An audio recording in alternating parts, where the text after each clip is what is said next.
Hello children, welcome to Learning Made Easy. Today we're gonna learn what is tense and the four types of present tenses detailedly. Let's start with the lesson children. So children, what is tense? Tense is a change in form of the verb used in the sentence to indicate the time of action. Children, you all already know what is a verb. A verb is a word that denotes action. And verbs change form according to the time it denotes. Look at the first example given here children. I wrote a letter last week. The verb write is in did form here, wrote, and wrote denotes the action is over.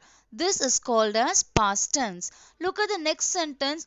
I am writing a letter now. Now the verb write is in some other form. Am writing. The form is changed and this form is called as present continuous form, and this shows that the action is happening at present.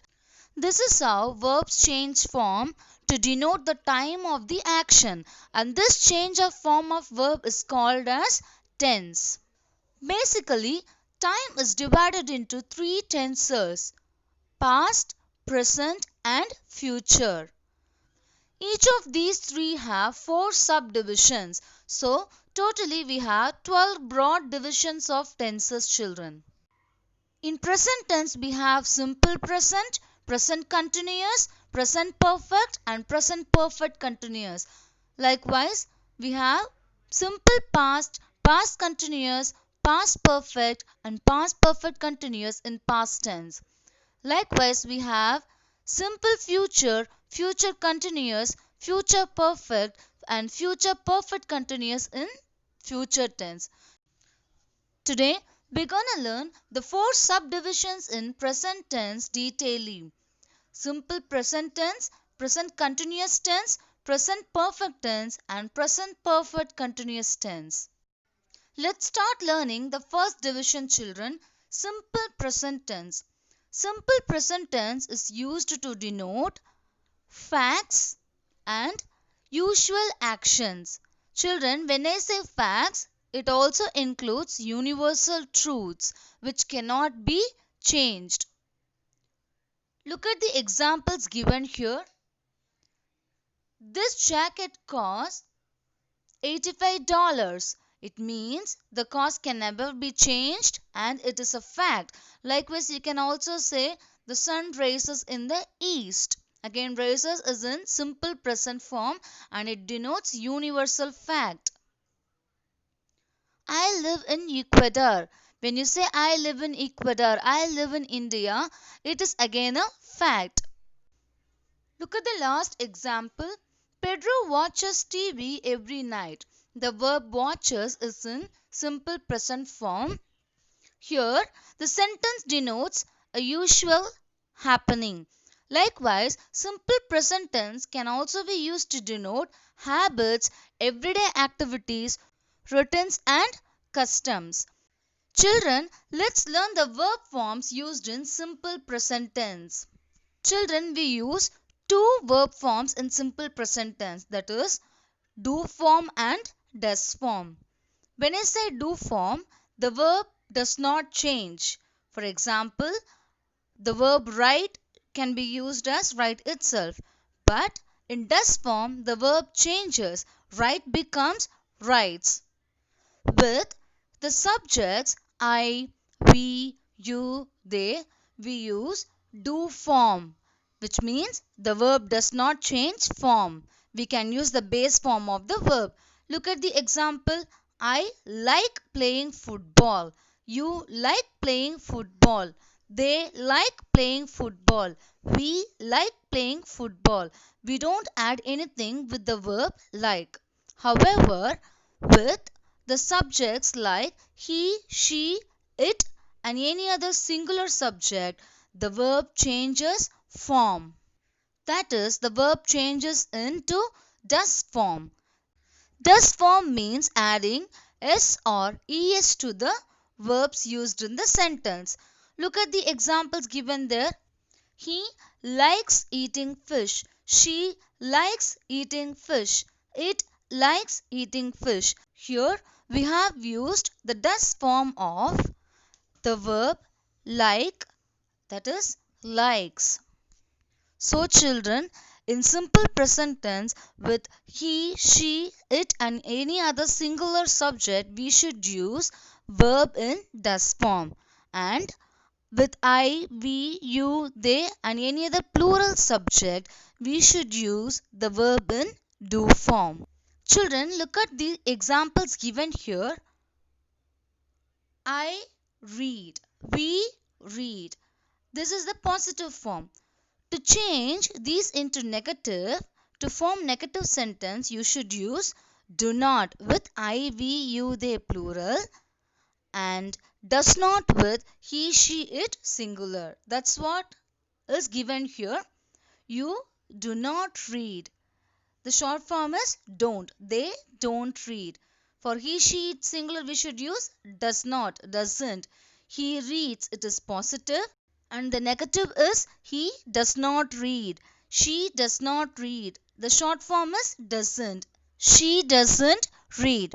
Remember children, whenever you frame question or negative statement in simple present tense, you don't have to add yes or es with the verb. Only in positive sentence, you have to use the rule for do and does form. So how to frame questions in this tense? Children, you have to start the question with do or does.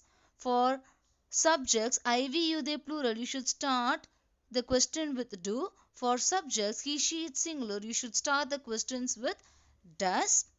And you can add any other question word in front of this, children. Look at the examples given here. Do we read well? Do they read well? Does she read well? Does he read well? You can also add question words like what, when, how, all these things. How do we read? How does she read? What does she read every morning? So this is how you should use simple present tense, children. Once again children, remember we use simple present tense to denote habitual actions, routine actions and universal truths and any other facts. The next tense we're going to see is present continuous tense, or it is also called as present progressive tense.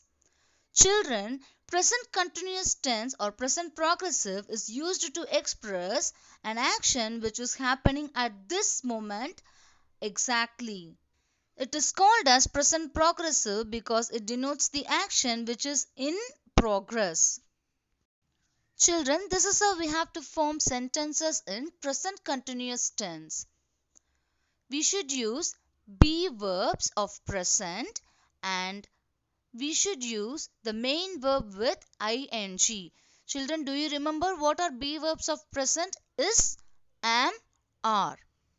And main verbs are verbs like write, sing, play. With these main verbs, we are going to use ing. Children, with the subject I, we should use am and the short form is also given there.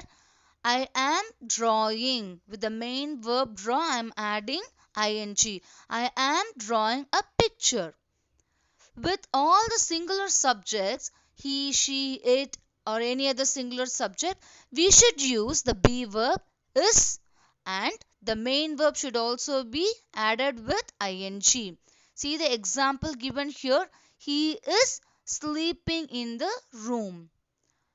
Likewise, with the subjects you, we, they and any other plural subject, you should use the be verb are.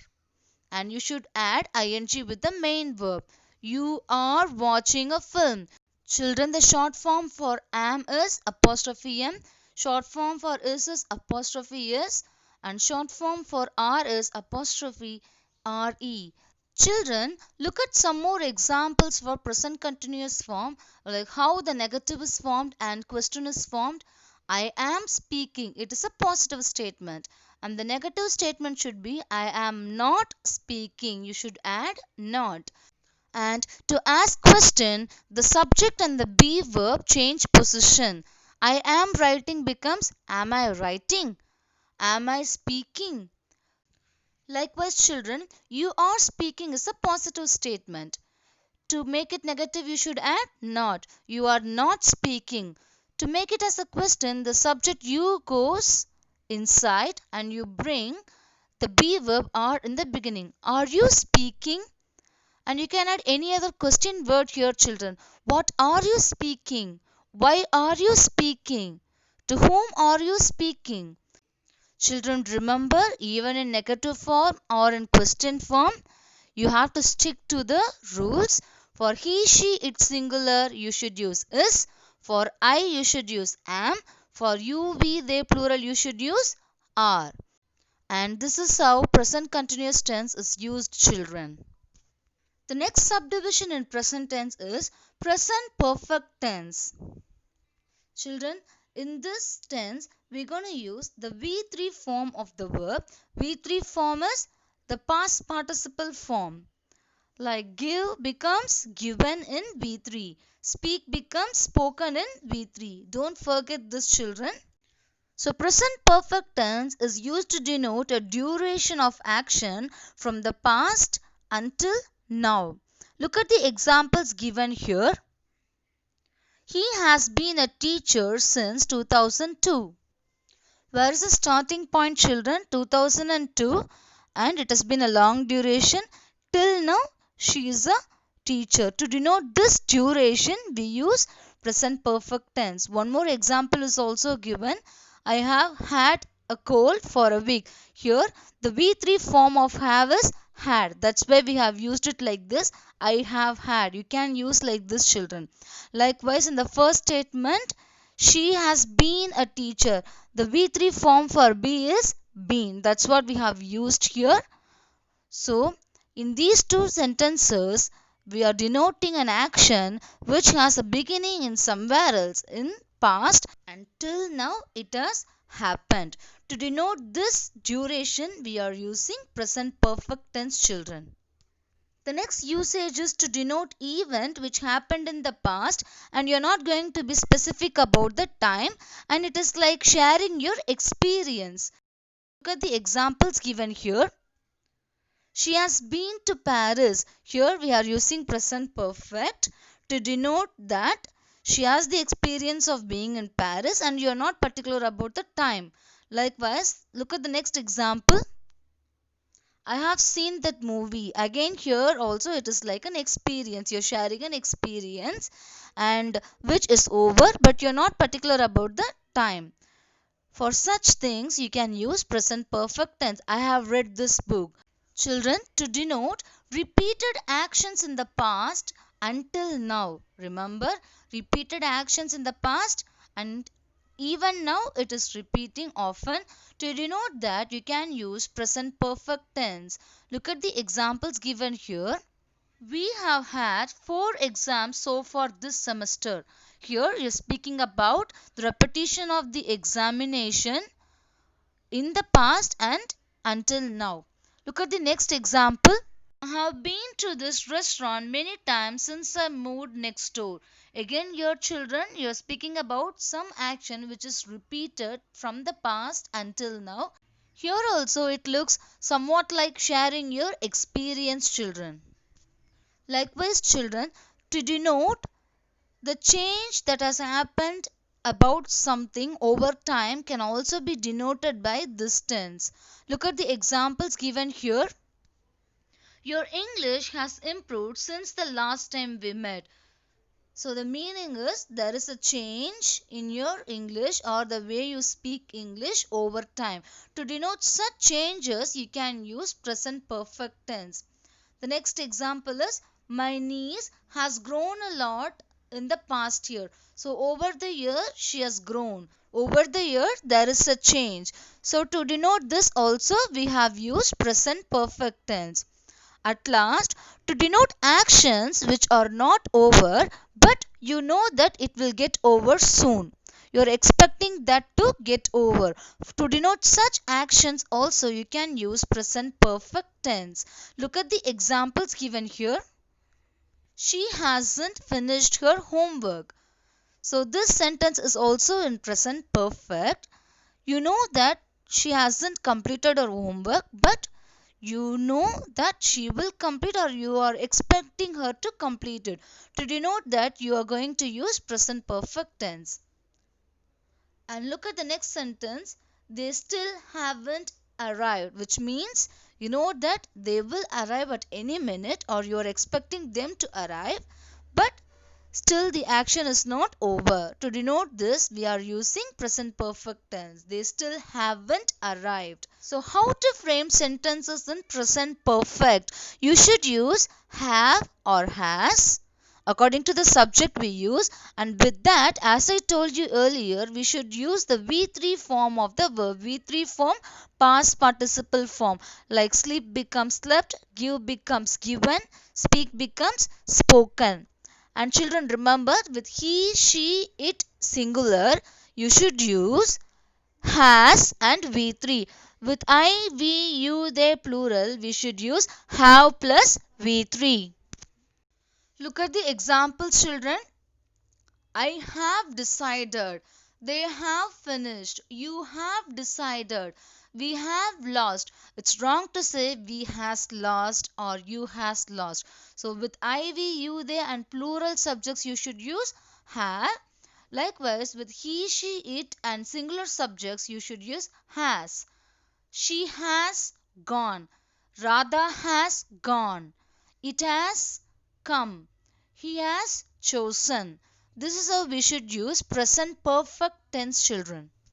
Children, like in any other tense, we can form positive, negative and question forms even in present perfect tense. And negative form is formed by adding not. And as I taught you earlier, question form is formed by interchanging the position of subject and the supporting verb. Look at the positive form, I have finished. And the negative form would be I have not finished. Short form is haven't. Short form for have not is haven't. And the same can be used in question. Have you finished? Children, remember, if you say you have finished, it is statement. It is positive form. If you say have you finished, it is question. You are changing the position of the subject, and have or has comes in the beginning of the question. You can add any other question word in front of this. Where have you gone? How have you finished? What have you eaten? So in question, have or has comes in front of he, she, it singular, I, we, you, they. And even before that, you can use question word. What have you eaten? What has she eaten? Don't forget all these things, children. Children, the next subdivision in present tense we're gonna learn is present perfect continuous tense. Children, this is used to denote actions which started in the past and it is still continuing. Look at the example given here. How long have you been studying English? I have been studying English for years. So the beginning is in somewhere in the past and still it is happening. Even now you are studying English. I have been studying English for years, for many years. Like imagine you started studying English in 1980 and still you're continuing to study English. So to denote such a long duration of action which is continuing even now, we use present perfect continuous tense. Children, remember, like in present perfect, here also you're going to use have or has, but additionally you're going to use been, B-E-E-N, and then you're going to use the main verb with ing. So for subjects, I, we, you, they and any other plural subject, you should use have, been and verb with ing. Look at the example given here. I have been studying all day. For he, she, it singular you should use has. She has been studying all day. So you should use have or has plus been and then the verb should be with ing. You can say they have been working here for 5 years. He has been fixing his bike since morning. to denote actions which started in the past and it is happening even now. You can use present perfect continuous tense, and this is the form, children. Children, the short form for has is apostrophe s and short form for have is apostrophe ve. You can use these short forms with the subject, children. And how to form the negative? Very simple. You're gonna add not here also, and the short form is hasn't for has not and haven't for have not. Look at the examples given here. She hasn't been sleeping well, which means for a long time or for many days she has not been sleeping well. You can use negative statements also in this tense. You can say I haven't been sleeping well, which means for a long time or for many days you have not been sleeping properly. So children, like in other tenses, here also you can make questions and you have to bring the supporting verbs have or has in the beginning, and the subject should go next to these supporting verbs to frame question. Look at the examples. Have I been writing? You can add question words also. How long have I been writing? Has she been writing? What has she been writing? Have you been writing? What have you been writing? So this is how you should frame questions, children. With this, we have come to the end of the video, children. We have learned the 4 subdivisions in present tense detailedly. In the next video, we're gonna learn the 4 subdivisions in past tense detailedly. Thank you, children.